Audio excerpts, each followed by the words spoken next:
안녕하세요. 입시양명입니다. 전국적으로 가장 많은 인원의 학생 수를 선발하는 전형은 바로 교과 전형이죠. 오늘은 이제 교과 전형에 대해서 알아볼 텐데요. 비교과 준비를 제대로 처음부터 하지 못한 학생들에게는 수시로 지원할 수 있는 전형 중에 가장 많은 기회를 얻을 수 있는 전형이기도 합니다.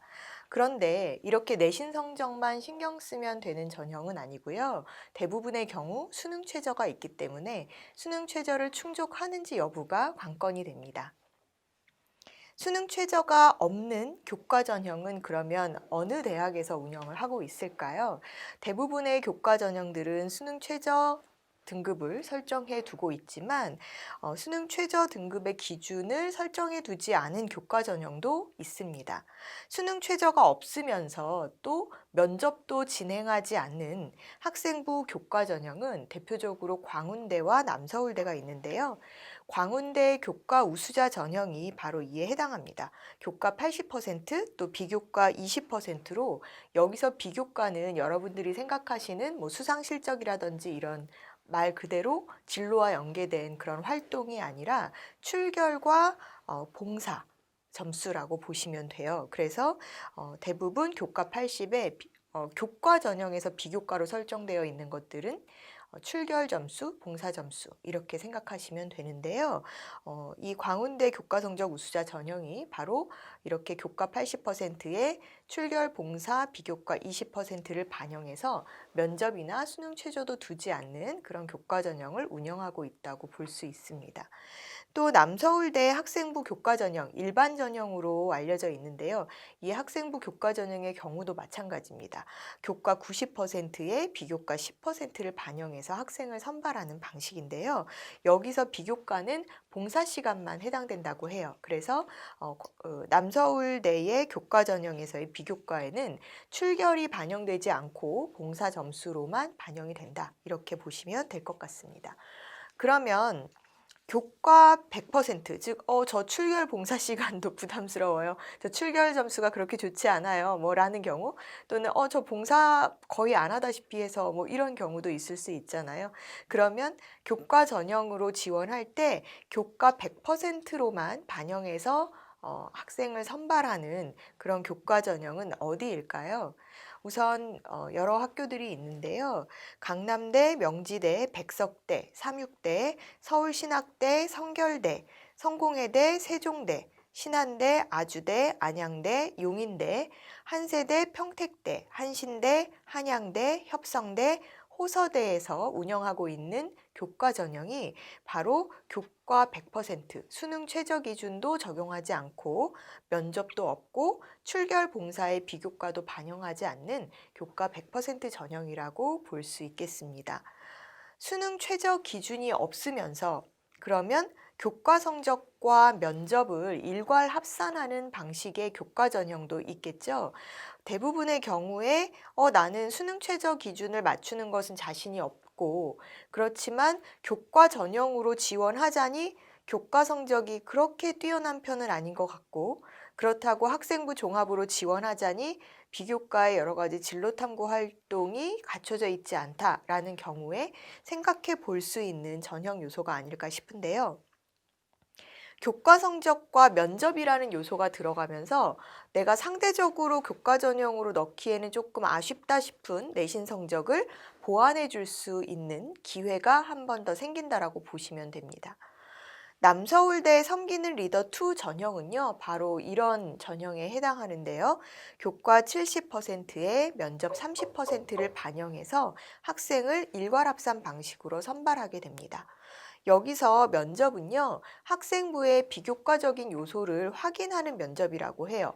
그래서 여기서 말하는 비교과라는 것은 이제 학생의 인성 영역 또는 리더십이나 전공 적합성 등에 대한 질문이 주어지고 이 부분을 평가한다라고 합니다. 그래서 학생부 종합 전형으로 이제 넣기에는 그렇게 풍부한 비교과 활동은 아닐지라도 교과 면접에서 기본적으로 내가 고교 3년 동안 이런 활동에서도 우수한 부분이 있었다라는 것을 어필할 수 있는 기회가 된다라고 볼 수 있겠습니다. 대진대의 학생부 우수자 전형도요, 교과와 면접의 일괄합산 방식입니다. 교과 70%에 면접 30%를 반영해서 학생을 선발하는데요. 면접은 논리적인 사고력, 그리고 창의 능력, 전공 적성 능력, 또 인성, 즉 태도 및 가치관 등을 평가하는 면접이라고 합니다. 역시나 이제 교과 전형인데 면접이 들어가는 경우에는 내 부족한 약간 어찌 보면 교과 100% 전형으로 넣기에는 조금 아쉬운 교과 성적을 커버해 줄 수 있는 여러 비교과적인 요소가 들어가지 않나, 그런 부분들을 면접에서 평가하지 않나 하는 생각인데요. 그렇게 본다라면 이런 교과 면접 전형 같은 경우에는 내가 교과 비교과 부분의 두 가지 부분이 애매하다라고 판단이 드는 학생들이 수시에서 선택할 수 있는 전형이 되지 않을까 하는 생각입니다. 서울신학대 학생부 교과는 교과 60%와 면접 40%를 반영해서 일괄합산하여 학생을 선발합니다. 면접은 인성, 학업 능력, 또 전공 적합성, 성장 가능성, 대면 평가 등을 보고 학생을 선발하는 건데요. 이 학생을 서류상으로만 보지 않고 실제 이렇게 면접을 통해서 이 학생이 얼마나 우리 지원한 대학 학과에 적합한지, 또 들어와서 얼만큼 성장할 수 있는 그런 학업 의지나 열의가 있는지 등을 보게 된다는 것이죠. 이 외에도 신한대 학생부 교과 면접형은요, 교과 70%에 면접 30%의 일괄합산 방식입니다. 면접은 기본 소양 그리고 인성평가로 진행한다라고 합니다. 서류 기반 인적성 면접이라고 보시면 되겠죠. 평택대 PTU 나눔 교과 전형은요, 교과 60%에 면접 40% 비중이에요.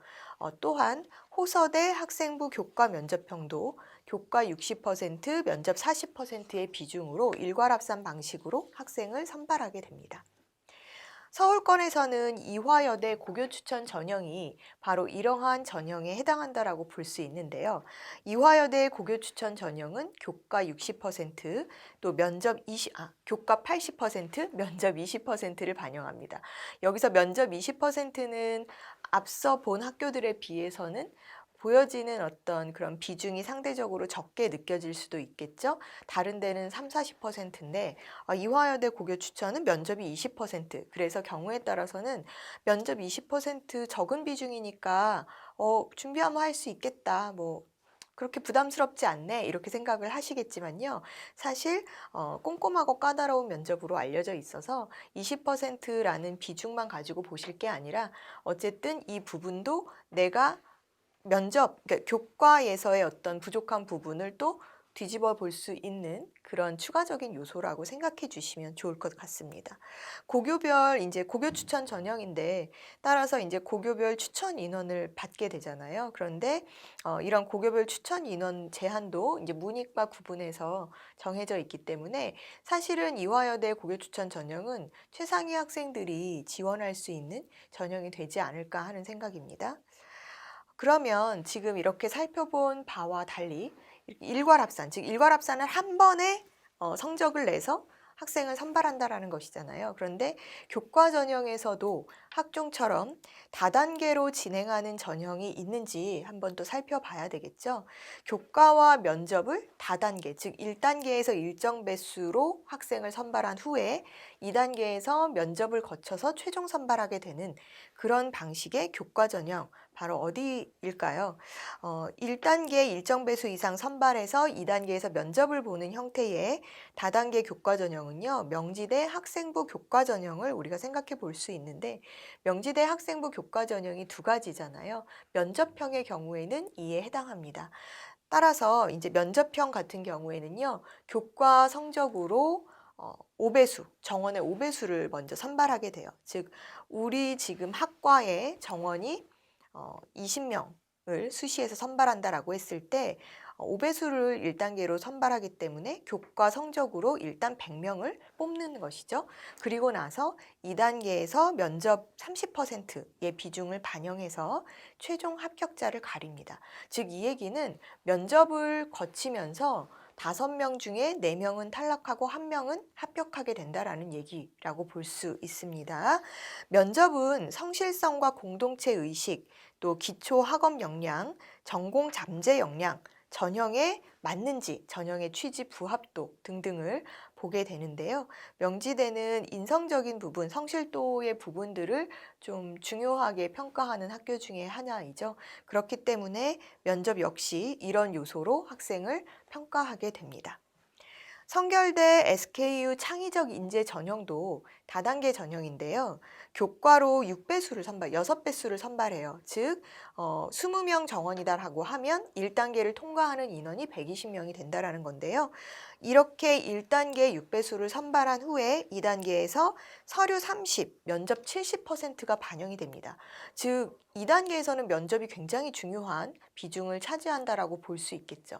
1단계 서류 통과한 내용하고 또 그 2단계에서 면접을 보기 때문에 성결대의 창의 전형 같은 경우에는 100% 교과 전형이라고 보기 어려운 부분이 있어요. 즉 1단계를 선발하는 것은 교과지만 2단계에서는 다른 비교과적 요소를 포함한 서류와 또 면접을 보기 때문이죠. 그래서 이 경우는요. 와서 이제 자기소개서를 따로 받지 않기 때문에 자기소개서를 추후 제출하게 되는 그런 형태로 진행되는 경우도 있습니다. 2단계는 그래서 자기소개서와 학생부의 비교과인데요. 1단계 통과가 되면 자기소개서를 부랴부랴 써서 내느라고 바빠지게 되는 것이죠. 그래서 이제 이런 전형들, 즉 면접과 자기소개서가 내 부족한 내신을 커버해 줄 수 있는 요소가 된다라는 것입니다. 수원대의 미래인재 면접 전형도 다단계 교과 전형으로 이해할 수 있는데요.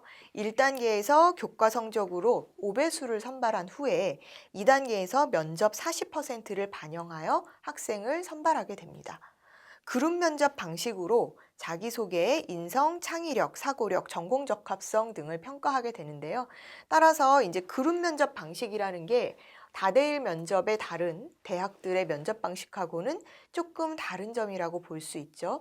그래서 여러 명을 두고 이제 면접을 하게 되는 그룹 방식.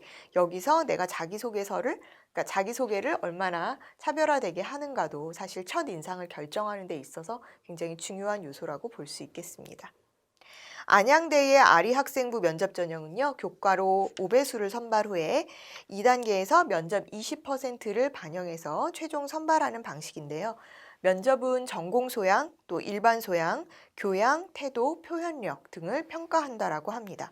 20% 비중이 상대적으로 적어 보일 수는 있겠지만 전공 소양을 평가하는 면접인 만큼 면접을 통해서 탈락하게 되는 그런 경우의 수도 우리가 생각을 해야 됩니다.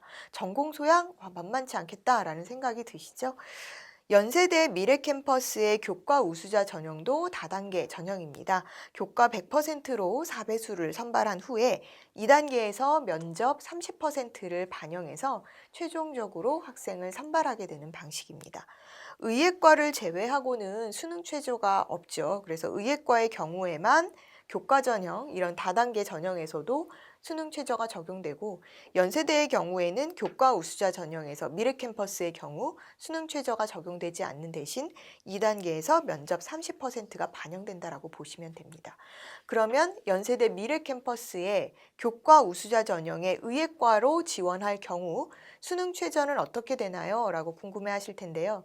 이 경우 수능 최저는 역시나 이제 전형 방식은 같습니다. 1단계 교과로 6배수를 선발 후에 2단계에서 이제 면접을 보는데 다만 수능 최저 학력 기준이 적용된다. 국어, 수학, 가형, 과탐 1, 과탐 2 중 3개 합 4등급 이내입니다. 그래서 평균 1등급선이라고 보시면 될 것 같고요. 영어는 2등급 및 한국사 4등급 이내를 충족해야 합니다. 협성대의 미래 역량 우수자 전형도요. 다단계 전형에 해당하는데요.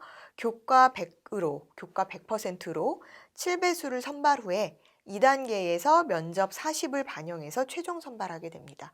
면접은 인성과 시사상식 분야를 평가한다라고 해요. 그래서 면접으로 7명 중 1명만 합격하고 6명이 탈락하게 되기 때문에 면접 준비에 철저하게 대비하셔야 될 것 같습니다. 이렇듯 교과 전형은요, 면접에서 평가하는 요소들이 학교마다 다양하기 때문에 내가 지원한 학교, 교과 전형으로 1단계가 통과됐다고 해서 안심하고 계실 것은 아니고요. 2단계에서 그 배수만큼 빠져나갈 수 있다는 거 여러분들이 염두에 두시고 내가 지원한 교과 전형의 면접에서 어떤 부분을 평가하는지 숙지하셔서 철저히 준비하시길 바라겠습니다.